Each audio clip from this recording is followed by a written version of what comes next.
Hi hello నమస్తే welcome to వేరేడియన్ studios.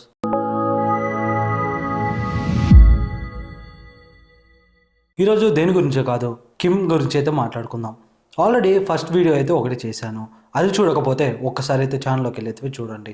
డిస్క్రిప్షన్లో దాని లింక్ కూడా ఇస్తాను. నార్త్ కొరియాలో జరిగే అన్యాయాలు అండ్ వాళ్ళ పెట్టుకున్న రూల్స్ అండ్ రెగ్యులేషన్స్ గురించి అయితే చెప్పుకుందాం. అక్కడ ఎంత కఠినంగా ఉంటాయో అయితే మాట్లాడుకుందాం. ఈ వీడియో చాలా ఇంట్రెస్టింగ్ గా ఉండబోతుంది. స్కిప్ చేసే ప్రయత్నం అయితే అస్సలు చేయకండి, ఎందుకంటే అక్కడ ఎన్నో అన్యాయాలు అయితే జరుగుతున్నాయి. మనలాగా అన్ని ఫ్రీడమ్స్ అయితే వాళ్ళకు ఉండవు. ఇంకా టాపిక్ లోకి అయితే వెళ్దాం. కొరియన్ లాంగ్వేజెస్ ఈ రెండు సేమ్ అయినా సరే నార్త్ కొరియా సౌత్ కొరియా కూడా వాళ్ళు మాట్లాడే స్టైల్ అయితే చాలా డిఫరెంట్ గా ఉంటుంది. బెస్ట్ ఎగ్జాంపుల్ ఏంటంటే ఆంధ్ర తెలంగాణ ఇద్దరు మాట్లాడేది తెలుగే కదా. ఆంధ్రకి తెలంగాణకి స్టైల్ అయితే చాలా చేంజ్ అయితే ఉంటుంది. ఈ రెండు లాంగ్వేజెస్ కొరియా కూడా సేమ్ గానే ఉంటుంది. లిటరసీ నార్త్ కొరియా అక్షరాస్యలో ఆ విషయంలో 100% ముందంజలోనే ఉంటుంది. ఆ దేశంలో ప్రతి ఒక్కరు చదవగలరు అండ్ రాయగలరు కూడా. ఈ దేశంలో 100 మంది స్త్రీలకు కాను 95 మంది అయితే పురుషులు ఉన్నారు. లైఫ్ ఎక్స్పెక్టెన్సీ ఈ దేశ సగటు ప్రజలదైతే లైఫ్ ప్యాన్ ఎలా ఉంటుందంటే 71.9 సంవత్సరాలుగానే నిలిచింది. మగవాళ్ళదైతే 69% నిలిచగా ఆడవారు సగటు జీవిత కాలం అయితే 75 సంవత్సరాలుగా నిలిచింది. ప్రస్తుతం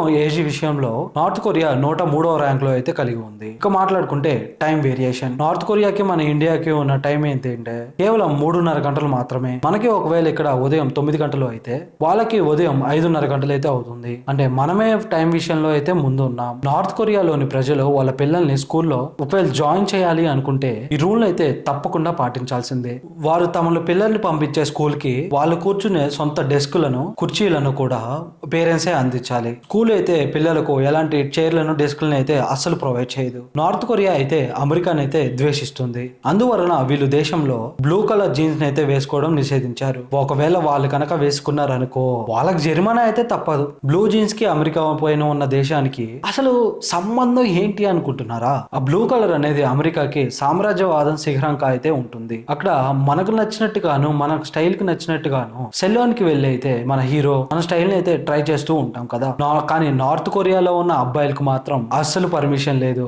వాళ్ళకి మాత్రం 28 స్టైల్స్ మాత్రమే వాళ్ళకి ప్రొవైడ్ చేస్తూ ఉంటారు. వాళ్ళకి నచ్చినా నచ్చకపోయినా కూడా వీటిలో ఏదో ఒక దాన్ని అయితే హెయిర్ స్టైల్ గా అయితే తప్పకుండా చేయించుకోవాలి. అలా కాకుండా వాళ్ళైతే వేరే హెయిర్ స్టైల్ ట్రై చేస్తే వాళ్ళని మాత్రం పోలీసులు అరెస్ట్ చేస్తారు. ఇక మెయిన్ పాయింట్ కి వస్తే పెళ్లికాయన అమ్మాయిలు అయితే షార్ట్ హెయిర్ ని తప్పకుండా మెయింటైన్ చేయాలి. వాళ్ళకి పెళ్లి అయిందనుకోండి వాళ్ళకి చాలా రకాల ఆప్షన్స్ అయితే ఉంటాయి. రెండు దేశాల మధ్య ఎంత విరోధం ఉన్నప్పటికీ కూడా వాటి మధ్య ఎగుమతులు దిగుమతులు అయితే సాధారణం. సౌత్ కొరియాకి నార్త్ కొరియాకి మధ్యలో ఉన్న ఎక్స్పోర్ట్ అండ్ ఇంపోర్ట్ లో ఎరువులు కూడా ఒకటిగానే ఉంటాయి. సౌత్ కొరియా నుంచి నార్త్ కొరియాకి అయితే వ్యవసాయాల కోసం ఎరువులను అయితే దిగుమతి చేసుకుంటుంది. 2008లో సౌత్ కొరియా అయితే కొన్ని కారణాల వల్ల వాళ్ళకి ఎరువులను అయితే పంపడం ఆపేసింది. దాంతో నార్త్ కొరియాలో ఎరువుల కొరత అయితే ఏర్పడింది.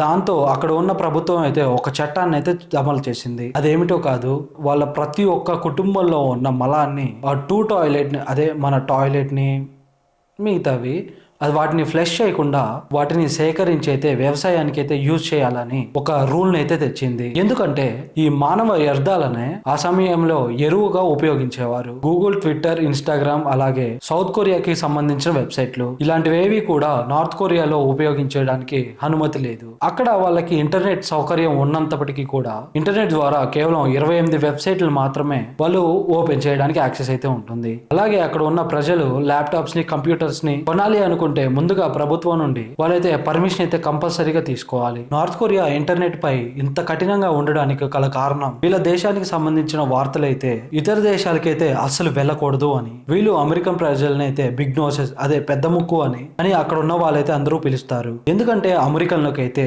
పెద్ద ముక్కు లేదా పెద్ద కళ్ళు అని ఛాతి నిండా వెంట్రుకలు ఉంటాయి అని నార్త్ కొరియాలో ఉండే వాళ్ళ అభిప్రాయం అనమాట. మన దగ్గర అయితే అసలు కరెంటు తీస్తేనే కొద్దిసేపు కూడా అస్సలు ఊరుకోరు కదా. కానీ నార్త్ కొరియాలో ప్రతిరోజు రాత్రి దేశవ్యాప్తంగా అయితే అస్సలు పవర్ ఉండదు. ప్రభుత్వమే అక్కడ ఉన్న కరెంట్ అయితే కట్ చేస్తుంది. ఇంకా చెప్పాలంటే దేశం మొత్తం కూడా రాత్రి అయితే చీకటిగా అయితే మారిపోతుంది. నార్త్ కొరియా పవర్ ని ఇలా నైట్ కట్ చేయడానికి గల కారణం ఏంటంటే దేశానికి సరిపోయే ఎలక్ట్రిసిటీని అయితే అందించడానికి అవకాశం లేకపోవడం మాత్రమే. అందుకని ప్రజలు పగలు దాచుకున్న సోలార్ లోని ఎనర్జీని రాత్రి అయితే ఉపయోగించుకుంటూ ఉంటారు. అంతేకాదు అక్కడ ఉన్న ప్రజలైతే రాత్రి 7 గంటల కల్లా భోజనం చేసేసి నిద్రపోతూ ఉంటారు. మన వాళ్ళు టీవీలో చూడడానికి ఇలా సీరియల్స్ అని ఇవి చాలా పెంటవారాలు 9,000 ఛానల్స్ వరకు అయితే ఉంటాయి. ఆ ఛానల్స్ లో వినోదం నుంచి ఎంటర్టైన్మెంట్ వరకు చాలా ఛానల్స్ అయితే ఉన్నాయి. కానీ నార్త్ కొరియా విషయానికి వస్తే వాళ్ళు టీవీలో చూడడానికి ఎన్ని ఛానల్స్ వస్తాయో తెలుసా? కేవలం 4 ఛానల్ మాత్రమే. ఆ 4 ఛానల్ కూడా ప్రభుత్వమే నియమిస్తుంది. గవర్నమెంట్ ఏ ప్రోగ్రామ్ అయితే వేస్తారో ఆ ప్రజలు అయితే చూడాలి తప్పితే ఇంకొక ఆప్షన్ అయితే అస్సలు లేదు. నా రూల్స్ నా ఇష్టం అన్నట్టుగా నార్త్ కొరియా అయితే ప్రవర్తిస్తూ ఉంటుంది.